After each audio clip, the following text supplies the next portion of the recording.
What's going on, everyone? Ollelito back here with a brand new video on the channel. Today, guys, we have the #1 in the world pro players tactics and formation, and the player I'm talking about is going to be Abomaka. He is ranked #1 in the world on the official rankings. He recently just played the FC Pro Open. He was in Group D with the likes of Levi de Verde, Pircin, Paolo Neto, KTCN and Fuma, and ended up topping that group with 12 wins. And the thing with his formation and tactics was super interesting to me. So we'll just jump right into today's video where I will showcase his formations and tactics, but also what kind of players would fit into this formation and tactics, and kind of, you know, some budget players and some more expensive options. So let's just jump into today's video. Let's do this. But before we jump into the video, don't forget to subscribe. Now, let's go. So we're starting off with the formation as Abomaka from Saudi Arabia was playing. He was playing a 4-5-1 flat actually, and it's a formation that I've been playing myself, but when I'm playing out the game. So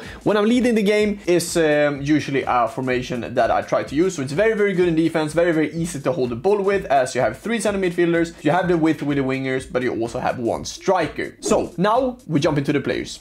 So starting off the video with the keeper, I think you can have plenty of different keepers here. I decided to go for actually Edwin van der Sar. He was fantastic for me, and he is still fantastic for me when I play with him. Obviously, in my opinion, the best icon in this year's game. But we have other option in terms of Alisson, for example, who's a great keeper. I would say the best option after van der Sar is actually Thibaut Courtois. Obviously, his 89 rated card. You have, I mean, I don't understand how people decide to play with the likes of, for example, Unai Simon, Peter Cech, and these types of players, because I played with Cech myself last weekend league on the RTG and it wasn't good. So I would say Donnarumma is good, Kobel could try out, but in my opinion, Tim Howard is also pretty decent, but in my opinion, Courtois is probably the best budget keeper in this year's game. Jumping into right backs, we actually have Diego Dalot. I think he is a fantastic right back in this year's game. I managed to do his Evo, so he actually has a bruiser on him as well. But for right backs, you have simply other options as well. You have Maicon, who I think is a great option. Kunde, if you're looking for more budget versions of right backs, I actually have a few in my club. This Munoz, I think you get him from objectives, is really good.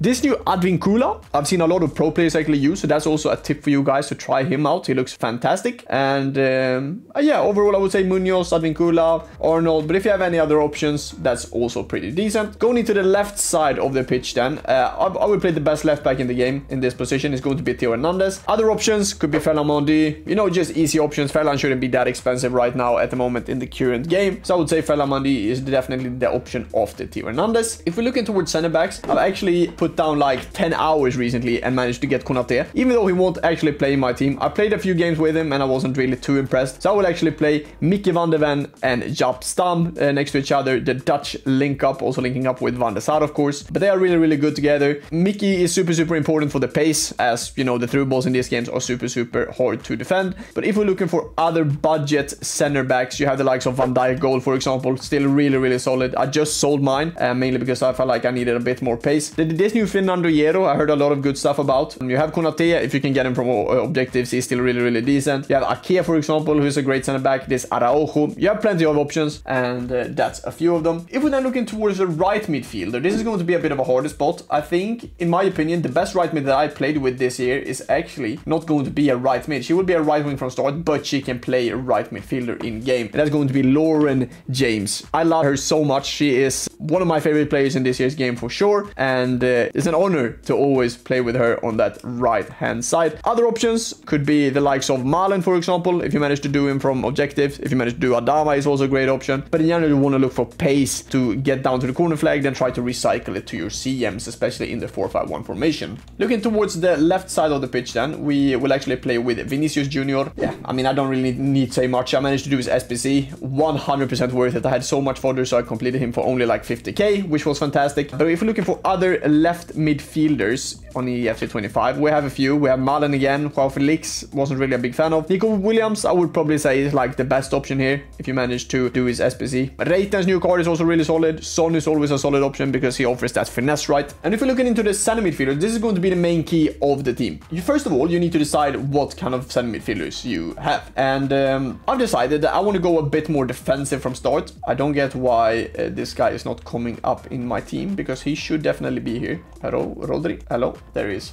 Rodri is going to be the first center midfielder for me in this formation. Super important to have him there in the midfield. Having a more of a anchor in that kind of central center midfield spot, I think is super important. If you decided to do Bonmati, I think she should definitely be in there. She is fantastic. And then for the last center midfield spot, you want to have someone that's a bit more going forward and can offer that kind of finishing abilities as well. Could be Kevin De Bruyne, but for me it's going to be the trio with De Jong, Rodri and Aitana Bonmati as the players going forward if I were to decide to play a 4-5-1. If we're then looking for a striker, I mean, we only have one option here, and it's the main man himself, or R9. So this is the team for me in the 4-5-1 that I decide to play with. Of course, for the center midfielders, you want to look for players that have some really good passing and some really important passing playstyles. So I would say the most important playstyles are in general tiki-taka, pinged and long ball. I think these three are super important. Incisive is also really good, but whip pass you don't really want with your center midfielders too much. And yeah, now we just jump into the tactics and how Abumaka setting up his 4-5-1. So starting off with the default tactic before we jump into the different kind of roles of the players. He's playing a 4-5-1 flat, as I said. He's actually playing short passing and his defensive approach will be high. So he likes to pressure his opponent really high up the pitch and also getting these automated offside traps which you get from 70 depth. If we're then looking towards the start of the defense, he actually just plays goalkeeper on Madasar. I prefer to play sweeper keeper on my goalkeeper, but goalkeeper, he just plays that with Madasar and he has +2 in that one in terms of role. So that makes a bit of sense. For fullbacks, he just plays balanced on Dalot, defender on both Van de Ven and Stam, which is really solid, and then also fullback for Theo Hernandez. If we go into the left mid then, he's actually not playing winger, he's playing inside forward, and luckily for me I have role ++ on Vini for that. For the left midfielder, he's actually playing playmaker, and I think this is super important because you need to probably have someone like Frankie who has playmaker ++ because they will actually create a lot of space for you going forward, and it's super important to especially have Bonmati who will also be on playmaker and De Jong as the two players going forward, because Bonmati can of course finish as well, and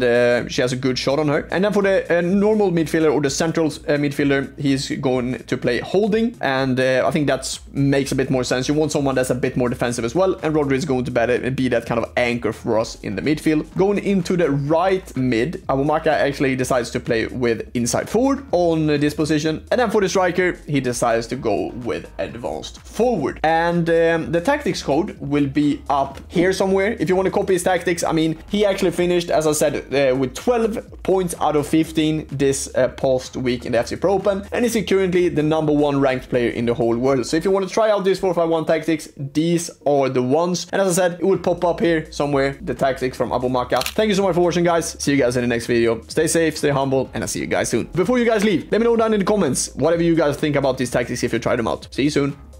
Bye-bye. What's going on around? Ollelito back here with a brand new video on the channel. Today, guys, we have another tutorial Tuesday, and in today's episode I will actually try to teach you guys how you defend a bit better on the EFC 25. We will go through a lot of gameplay from me playing against other pros, what I'm doing well and what